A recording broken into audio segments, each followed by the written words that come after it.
যে পশ্চিমবংগ, ৰাজস্থান, হিমাচল প্ৰদেশ, ছত্তীশগড়, ঝাৰখণ্ড, কৰ্ণাটক এইবিলাক ৰাজ্যই আগৰ NPS-ৰ পৰিৱৰ্তে OPS-লৈ ঘূৰি আহিছে। পশ্চিমবংগই প্ৰথমৰ পৰাই OPS-তে আছে। অসম চৰকাৰে সকলো পেঞ্চনপ্ৰাপ্ত কৰ্মচাৰী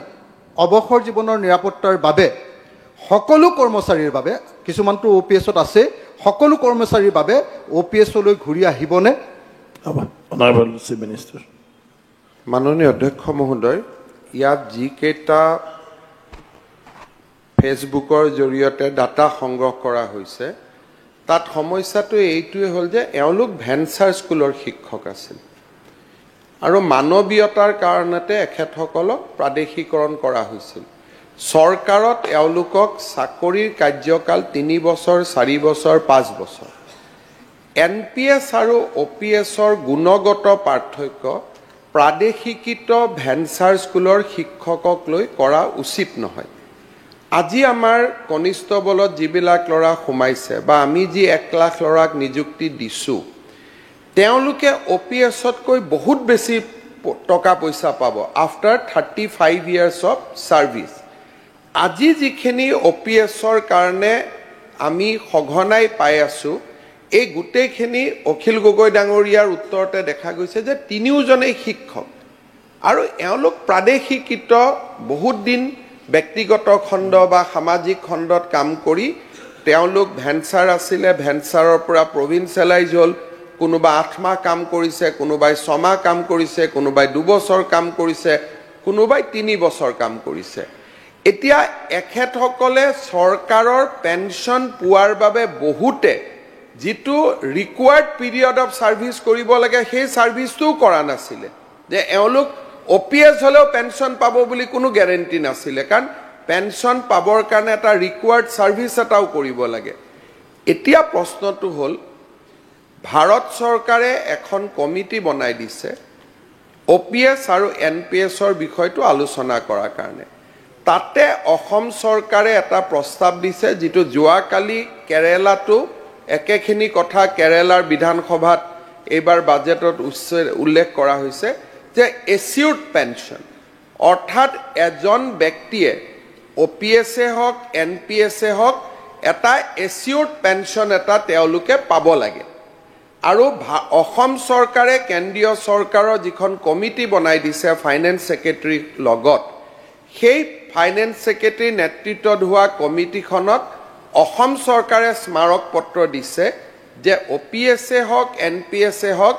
এচিউৰ্ড পেঞ্চন এটা পাব লাগে। বিষয়টোলৈ ভাৰত চৰকাৰে আলোচনা কৰি আছে আৰু এই আলোচনাবিলাক দেশভিত্তিক হ'ব লাগিব। কিছুমান ৰাজ্যই বেংগলৰ কথা কৈছে, বেংগলে OPS লোৱা নাই, বেংগলে মানুহক দিয়া নাই, কাকো নিদিয়ে। য'ত অসম চৰকাৰে দি আছে, বেংগলে নিদিয়ে। কৰবাত কিবা এটা ল'লে, কৰবাত কিবা এটা কাটি লয়। গতিকে আমি কালেক্টিভ স্পিৰিটত আছোঁ। আজি ৰাজস্থানে OPS দিছে, ঘোষণা কৰিছে, টকা কাটি লোৱাটো বন্ধ কৰিছে, কিন্তু মানুহেতো OPS পোৱা নাই। হিমাচলে, কাৰণ এইকেইদিন যোন ৰিটায়াৰ হৈ আছে তেওঁলোকেতো OPS আগৰ পৰাই পাই আছে। অসমৰ বাহিৰে বাকী জেগাতো ভেঞ্চাৰ স্কুলৰ শিক্ষক নাই। গতিকে ৰাজস্থান বা বিভিন্ন জেগাত বিভিন্ন অপজিশ্যনত থকা চৰকাৰে কি কৰিছে, খালি NPS-ৰ কণ্ট্ৰিবিউশ্যন কাটাটো বন্ধ কৰি দিছে আৰু মানুহখিনি কৈছে যে আপোনালোক OPS হৈ গ'ল। এতিয়া তেওঁলোক OPS হ'ল নে নাই 2035-তহে গম পাব। মানুহ ৰিটায়াৰ হ'ব 2035-তহে। অসমতহে আগত ৰিটায়াৰ হৈ আছে ভেঞ্চাৰ স্কুলৰ ঘটনাৰ কাৰণে। এতিয়া তেওঁলোকেতো আৰ্থিক অৱস্থা ভাল কৰি লৈছে, NPS-ৰ টকা কটা বন্ধ কৰি দিছে। মানুহখিনিয়ে OPS এই সময়ত পাব নাপাব তাৰ কোনো গেৰেণ্টি নাই। মানুহখিনিতো কি হ'ব সেইটো লৈ দিল্লীতো আলোচনা চলি আছে। কাৰণ এইবিলাক নেশ্যনেল পলিচি হ'ব লাগিব। ৰাজ্য চৰকাৰে ইয়াত পলিচি লৈ কোনো লাভ নাই। কেন্দ্ৰীয় চৰকাৰে এখন আঁচনি কৰি দিছে আৰু সেই কমিটিখনৰ প্ৰতিবেদন আহিলে আমি প্ৰতিবেদন অনুসৰি কাম কৰিম। আমাৰ ৰাজ্য চৰকাৰে স্পষ্টভাৱে কেন্দ্ৰীয় চৰকাৰক জনাই দিছে যে আমি এচিউৰ্ড পেঞ্চন এটাক পোষকতা কৰোঁ, যে এটা মিনিমাম পেঞ্চন এটা মানুহে পাবই লাগিব। সেই কথাটো আমি কেন্দ্ৰীয় চৰকাৰক আমাৰ মেমৰেণ্ডামত আমি জনাই দিছোঁ। কিন্তু যোৱা কেইদিনমান আগতে সদনত পীযুষ হাজৰিকা ডাঙৰীয়া এটা উত্তৰ দিছিলে নতুন কৰ্মচাৰীখিনি OPS-ত যাব নোখোজে যি আজিকালি এপইণ্টমেণ্ট পাইছে পৰহি এপইণ্টমেণ্ট পাইছে কাৰণ they have a long service career of 35 years যি লৰাই 20-21 বছৰত চাকৰি কৰিছে তেওঁলোকে 40 বছৰ চাকৰি কৰিব গতিকে 40 বছৰত NPS-ত তেওঁলোকে চাকৰি কৰাৰ পিছত যিমান পেঞ্চন পাব it will be almost equivalent to the salary সেইকাৰণে ই এটা নিয়ম হ'ব নোৱাৰে আজি যদি আপোনালোকে কয় যে মই OPS কৰি দিম আজি চাকৰি পোৱা ল'ৰাখিনিয়ে প্ৰতিবাদ কৰিব যে আমাকতো নালাগে OPS কাৰণ পৰিৱেশ সময়ৰ লগে লগে পৰিৱৰ্তন হৈ যায় সেইকাৰণে ভাৰত চৰকাৰক মই যোৱাবাৰো সদনত উত্তৰ দিছোঁ যে আমি যেহেতু চেন্ট্ৰেল পে স্কেল ইমপ্লিমেণ্ট কৰিছোঁ আমি ভাৰত চৰকাৰৰ লগত যাম ৰেলৱেৰ কৰ্মচাৰীও আছে ভাৰত চৰকাৰ অধীনত কাম কৰা কিমান লাখ লাখ কৰ্মচাৰী আছে গতিকে তেওঁলোকৰ হিতৰ কাৰণে যিটো সিদ্ধান্ত গ্ৰহণ হ'ব ৰাজ্য চৰকাৰেও সেই সিদ্ধান্তটো গ্ৰহণ কৰিব কিন্তু ভেঞ্চাৰ স্কুলৰ শিক্ষকসকলৰ পে স্লিপখন লৈ পেলাই যে গোটেই কৰ্মচাৰীৰে তেনেকুৱা এটা অৱস্থা হ'ব তেনেকুৱা ভয় খুৱাই থকাটো উচিত নহয় কাৰণ এইটো তথ্যৰ ৰূপত প্ৰতিষ্ঠিত নহয় 3 বছৰ চাকৰি কৰা আৰু 30 বছৰ চাকৰি কৰা মানুহৰ মাজত বহুত বেছি পাৰ্থক্য থাকে অধ্যক্ষ মহোদয় মই মোৰ সেকেন্ড সাপ্লিমেন্টাৰী কৰি লওঁ অধ্যক্ষ ডাঙৰীয়া যদিও তেখেতে কৈছে যে এইটো 3 মাহ 4 মাহ 3 বছৰ কাম কৰা মই যি তিনিটা উদাহৰণ দিছিলোঁ এজনৰ 10 বছৰ এজনৰ 9 বছৰ এজনৰ 8 বছৰ চাকৰি হৈছিলে আৰু মোৰ লগত আৰু তেনেকুৱা ঢেৰ আছে বেলেগ বেলেগ ডিপাৰ্টমেণ্টৰ পৰা যিবিলাকৰ পৰা কিন্তু দেখা গ'ল যে মুখ্যমন্ত্ৰী ডাঙৰীয়াই আচলতে পুৰণি পেঞ্চন ব্যৱস্থালৈ আহিব খোজা নাই এতিয়া মোৰ দ্বিতীয় মোৰ সাপ্লিমেন্টাৰীটো হ'ল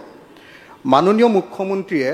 যোৱা 21 মাৰ্চ 2023 তাৰিখৰ দিনা বিধানসভাত মোৰ এটা সংকল্প প্ৰস্তাৱৰ উত্তৰত কৈছিলে যে 2035 চনতহে মানে গম পোৱা যাব যে আচলতে লাভ হৈছে নে লোকচান হৈছে এই কথাটো কৈছিলে যে OPS আৰু NPS-ৰ গ্যাপটো মানে যদি OPS আগতে যেটো পাইছিলে তেনেকুৱা পেঞ্চনত যদি যিমান বেছি পায় তাতকৈ যদি NPS-ত কম পায় তাৰ যেটো মাজৰ যেটো গ্যাপ সেইটো আমাৰ ৰাজ্য চৰকাৰে দি দিম বুলি কৈছিলে এতিয়া অসমত 7600 জনে নতুনকৈ পেঞ্চন পায় NPS পায় 7600 জনে কিন্তু এই 7600 জনক এজনকো য'ত কোনোবাই 400 টকা পায় কোনোবাই 300 টকা পায় কোনোবাই 2500 টকা পায় সিমান টকালৈকে পায় তেওঁলোকৰ OPS আৰু NPS-ৰ যেটো গ্যাপ সেই গ্যাপটো এতিয়ালৈকে 1 টকাও দিয়াৰ ব্যৱস্থা কৰা নাই যেতিয়ালৈকে OPS লাগু নকৰিব এতিয়ালৈকে এই 7600 জন বা যিকোনো এজন ৰিটায়াৰ কৰা নতুন এমপ্লয়ী চৰকাৰে এই গ্যাপটো যেটো গ্যাপ সেই গ্যাপৰ এমাউণ্টটো পে কৰাৰ ব্যৱস্থা কৰিবনে তেখেতৰ প্ৰতিশ্ৰুতি অনুসৰি 21 মাৰ্চ 2023 তাৰিখৰ প্ৰতিশ্ৰুতি মাননীয় অধ্যক্ষ মহোদয় মই হাউচত কোনো প্ৰতিশ্ৰুতি দিয়া নাই মই কৈছোঁ যে এই গ্যাপটো এচিউৰ্ড পেঞ্চন স্কিম হিচাপে দিবলৈ ভাৰত চৰকাৰৰ কমিটিৰ ওচৰত আমি আৰ্জি দিছোঁ এটা আৰ্জিৰ পিছত ভাৰত চৰকাৰৰ প্ৰতিবেদন আহিব ভাৰত চৰকাৰে অসম চৰকাৰৰ আৰ্জিটো মানি ল'লে আমি সেই অনুসৰি কাম কৰিম একজেক্টলি আমি হাউচত যিটো কৈছোঁ সেইখিনি আমি ভাৰত চৰকাৰক লিখি দিছোঁ যে সব ষ্টেটৰ কমেণ্ট বিচাৰিছিল অসমৰ কমেণ্ট এইটোৱে আছিলে যে যদি এজন OPS ৰিটায়াৰ হ'লে 50% পেঞ্চন পায় NPS অজনেও বেংকৰ পৰাই হওক চৰকাৰৰ পৰাই হওক 50% পেঞ্চন পাব লাগে এইটো অসম চৰকাৰৰ বিচাৰ আৰু আমি সেই বিচাৰটো ভাৰত চৰকাৰক দিছোঁ ভাৰত চৰকাৰৰ কমিটিৰ ৰিকমেণ্ডেশ্যন অহাৰ পিছতহে ৰাজ্য চৰকাৰে ব্যৱস্থা ল'ব পাৰিব বুলি সিদিনাখনো প্ৰশ্নৰ উত্তৰত মই বাৰে বাৰে কৈছোঁ গতিকে তেখেতে কোৱা ভিডিঅ'টো যদি দেখুৱাই দিব লাগে মই ইয়াত সাউণ্ডটো দি দিওঁ তেখেতে কৈছিলে যে যেটো OPS পালে যেটো পইচা পেঞ্চন পালেহেঁতেন 10 বছৰত সেই পৰিমাণটো আৰু NPS-ৰ পৰিমাণটো দুইটা ক্যালকুলেট কৰা হ'ব আৰু ক্যালকুলেট কৰি যেটো গ্যাপ সেই গ্যাপৰ এমাউণ্টটো দি দিলে মুখ্যমন্ত্ৰী ভিডিঅ'টো অখিল গগৈয়ে নিজৰ ফেচবুকত ধুনীয়াকৈ এডিটিং নকৰাকৈ প্ৰকাশ কৰি দিলে হৈ যাব ঠিক আছে ধন্যবাদ নেক্সট এতিয়া চৰকাৰ তাৰমানে OPS-লৈ ঘূৰি নাযায় চৰকাৰে NPS কৰিব নহয় জানো অসম চৰকাৰে কেতিয়া কৰ্মচাৰীবিলাকক OPS নিদিয়ে তাৰমানে না এটা কুৱেশ্যন নহয় ন মনোৰঞ্জন তালুকদাৰ ডাঙৰীয়া